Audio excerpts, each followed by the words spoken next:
Hi friends, स्वागत छ तपाईहरुलाई फेरि पनि अर्को एउटा नयाँ भिडियोमा।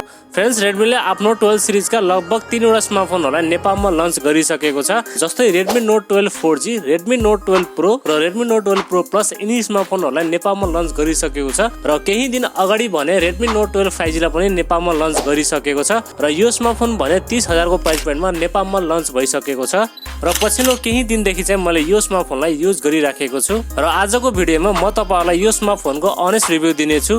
यदि तपाईहरु पनि Redmi Note 12 5G स्मार्टफोनलाई लिने सोचमा हुनुहुन्छ भने आजको भिडियोलाई चाहिँ अन्त्यसम्म हेर्नु होला, किनभने आजको भिडियोमा चाहिँ म तपाईहरुसँग यो स्मार्टफोनको बारेमा सबै कुराहरु जानकारी दिनेछु र मैले चाहिँ यो स्मार्टफोनमा युज गर्दाखेरि केही कमीहरु पनि पाएको छु, त्यसको बारेमा भने अगाडि भिडियोमा डिस्कस गर्नेछौं।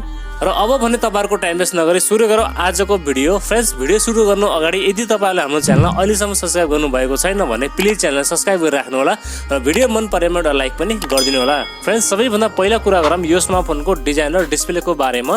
डिजाइनको बारेमा कुरा पर्दा सिमिलर Redmi Note 12 Pro को जस्तै डिजाइन रहेको छ। यसको पछाडिपट्टि भने तपाईहरुलाई ट्रिपल रियर क्यामेराको सेटअप, साथमा एउटा एलईडी फ्ल्याश र तलपट्टि भने तपाईहरुलाई Redmi को ब्रान्डिङ पाउनुहुनेछ र अगाडिपट्टि भने यसमा तपाईहरुलाई सेन्टर पन्चल कलरको साथमा डिस्प्ले पाउनुहुनेछ र डिस्प्ले प्रोटेक्सन चाहिँ तपाईहरुले यसमा गोरिल्ला ग्लास 3 को प्रोटेक्सन पाउनुहुनेछ र साथमा ब्याकमा भने तपाईहरुले यसमा म्याट फिनिश पाउनुहुनेछ, जसले गर्दा यो स्मार्टफोनको इन ह्यान्ड फिल पनि एकदमै राम्रो रहेको छ। ओभरअलमा बिल्ड क्वालिटी र डिजाइन भने तपाईहरुले यो स्मार्टफोनमा एकदमै राम्रो पाउनुहुनेछ। डिजाइन र बिल्ड क्वालिटीको मामलामा भने तपाईहरुलाई यसमा कुनै पनि शिकायत आउने छैन र डिस्प्ले भने तपाईहरुले यो स्मार्टफोनमा 6.67 इन्चको FHD plus super AMOLED display पाउनुहुनेछ, साथमा 120 हर्ट्ज फास्ट रिफ्रेश रेट पनि तपाईहरुले यो डिस्प्लेमा पाउनुहुनेछ र ब्याटनेस भने तपाईहरुले यो स्मार्टफोनमा 1200 निट्सको ब्याटनेस पाउनुहुनेछ। यदि तपाईहरुले यो स्मार्टफोनलाई डाइरेक्ट सनलाइटमा युज गर्दा भने तपाईहरुलाई भिजिबिलिटीको चाहिँ कुनै पनि समस्या आउने छैन। फ्रेन्ड्स, डिस्प्ले भने यो स्मार्टफोनको टप अफ द लाइन रहेको छ। तपाईहरुलाई भने यो डिस्प्लेमा कन्टेन्ट वाचिङको लागि र गेमिङको लागि भने कुनै पनि शिकायत आउने छैन।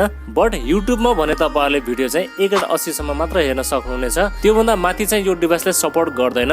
ओभरअलमा डिस्प्ले क्वालिटी भने यसको एकदमै राम्रो रहेको छ। अब भने हामी कुरा गरौँ पर्फर्मेन्स सेगमेन्टको। पर्फर्मेन्सको बारेमा कुरा पर्दा यो स्मार्टफोन भने हाम्रो नेपालमा क्वालकम स्न्यापड्रागन 4 Gen 1 चिपसेटको साथमा लन्च भएको छ। 6 न्यानोमिटरमा बनेको कारणले तपाईहरुले यसमा हिटिङ भने एकदमै कम पाउनुहुनेछ र र्याम टाइप र स्टोरेजको बारेमा कुरा पर्दा तपाईहरुलाई भने यसमा LPDDR4S को र्याम टाइप र UFS 2.2 को स्टोरेज टाइप पाउनुहुनेछ।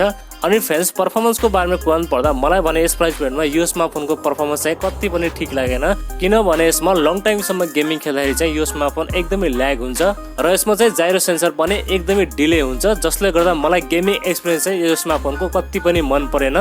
डे टु डे युजको लागि भने तपाईहरुलाई यसमा कुनै पनि शिकायत आउने छैन र सफ्टवेयरको बारेमा कुरा पर्दा आउट अफ द बक्स भने तपाईहरुलाई यसमा Android 12 पाउनुहुनेछ र साथमा यो चाहिँ रन गर्नेछ MIUI 13 मा रन गर्नेछ र यसमा चाहिँ तपाईहरुले Android 13 को अपडेट पनि पाउनुहुनेछ। ओभरअलमा सफ्टवेयर एक्सपिरियन्स भने यो स्मार्टफोनको डिसेन्ट रहेको छ। यसमा भने तपाईहरुलाई ब्लडवेयर चाहिँ एकदमै कम पाउनुहुनेछ। अब भने हामी कुरा गरौँ यो स्मार्टफोनको मेन क्यामेराको बारेमा। क्यामेराको बारेमा कुरा पर्दा तपाईहरुलाई भने यो स्मार्टफोनमा 48 मेगापिक्सलको प्राइमेरी सेन्सर, 8 मेगापिक्सलको अल्ट्रा वाइड र 2 मेगापिक्सलको चाहिँ माइक्रो सेन्सर पाउनुहुनेछ र सेल्फी क्यामेरा भने तपाईहरुलाई यो स्मार्टफोनमा 13 मेगापिक्सलको सेल्फी क्यामेरा सेन्सर पाउनुहुनेछ। फ्रेन्ड्स, नर्मल लाइट कन्डिसनमा चाहिँ तपाईहरुले प्राइमेरी सेन्सरबाट एकदमै राम्रो फोटोहरु लिन सक्नुहुनेछ। अलिकति यसमा कमी के छ भने कुनै कन्डिसनमा डिटेल र डाइनामिक रेन्ज भने राम्रो आउँदैन र फोटोहरु पनि ओभर एक्सपोज आउँछ र सेल्फी क्यामेराको बारेमा कुरा पर्दा सेल्फी क्यामेरा भने डिसेन्ट रहेको छ। अनि भिडियो रेकर्डिङको बारेमा कुरा पर्दा तपाईहरुले यिनी क्यामेराबाट 1080 को 30 fps सम्म चाहिँ भिडियो सुट गर्न सक्नुहुनेछ। फ्रेन्ड्स, ओभरअलमा क्यामेराको बारेमा कुरा पर्दा यो स्मार्टफोनको क्यामेरा सेटअप भने डिसेन्ट रहेको छ। यो स्मार्टफोनको क्यामेरा सेटअप चाहिँ राम्रो छ भनेर त्यो चाहिँ एक्सपेक्ट नगर्नु होला। ओभरअलमा क्यामेराको बारेमा भन्नु पर्दा क्यामेरा भने ओके रहेको छ। अनि ब्याट्री चाहिँ तपाईहरुलाई यो स्मार्टफोनमा 5000 mAh को ब्याट्री पाउनुहुनेछ, जसलाई चार्ज गर्नको लागि 33 वाटको फास्ट चार्जर भने तपाईहरुले बक्स पाउनुहुनेछ र ब्याट्री ब्याकअपको बारेमा कुरा पर्दा तपाईहरुलाई भने यो स्मार्टफोनमा 1.5 या 2 दिनको ब्याट्री ब्याकअप चाहिँ मजाले पाउनुहुनेछ। नर्मल युजको लागि भने यसमा तपाईहरुलाई ब्याट्री ब्याकअप एकदमै राम्रो पाउनुहुनेछ। यदि तपाईहरु गेमहरु खेल्नुहुन्छ, हेभी युजहरु गर्नुहुन्छ भने त्यही पनि तपाईहरुलाई 1 दिनको ब्याट्री ब्याकअप चाहिँ मजाले पाउनुहुनेछ। प्राइभेसी सेन्सरहरुको बारेमा कुरा पर्दा यसमा भने तपाईहरुलाई साइड फिंगरप्रिन्ट स्क्यानर पाउनुहुनेछ, फेस अनलक पनि पाउनुहुनेछ, चार्जिङको लागि टाइप सी पोर्ट, साथमा 3.5 mm ज्याक पनि दिएको छ र यसमा चाहिँ तपाईलाई एउटा सिंगल स्पिकर दिएको छ, जसको क्वालिटी भने डिसेन्ट रहेको छ र बाँकी सबै बेसिक सेन्सरहरु भने तपाईले यो स्मार्टफोनमा पाउनुहुनेछ। सेन्सरको मामलामा तपाईलाई यो स्मार्टफोनमा कुनै पनि शिकायत आउने छैन। फ्रेन्ड्स, अब भने हामी कुरा गरौँ यो स्मार्टफोनको प्राइसिङको बारेमा। यसको यसको 6+ 128GB भने हाम्रो नेपालमा 29,979 को प्राइसमा लन्च भएको छ। अब मेरो ओपिनियनको बारेमा कुरान पर्दा मलाई भने यो स्मार्टफोनमा क्यामेरा भने कति पनि मन परेन र पर्फर्मेन्स पनि तपाईले यो स्मार्टफोनमा डिसेन्ट पाउनुहुनेछ।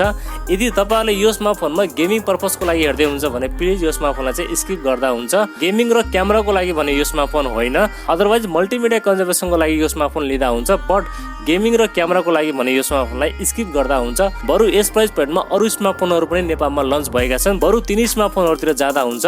ल त साथीहरु, यति थियो स्मार्टफोनको बारेमा। तपाईलाई भने यो स्मार्टफोनको रिभ्यू कस्तो लाग्यो र आफ्नो केही सल्लाह सुझाव भएमा प्लिज एउटा कमेन्ट पनि गर्नु होला। भिडियो मन परेमा एउटा लाइक पनि गरिदिनु होला। यदि नयाँ साथीभाइहरुले हाम्रो च्यानल पहिलोपल्ट हेर्दै हुनुहुन्छ भने प्लिज हाम्रो च्यानललाई सब्स्क्राइब गरिराख्नु होला। अर्को भिडियोमा भेट हुने बाचा गर्दै आजलाई बिदा लिन्छु। हवस्, धन्यवाद। जय नेपाल।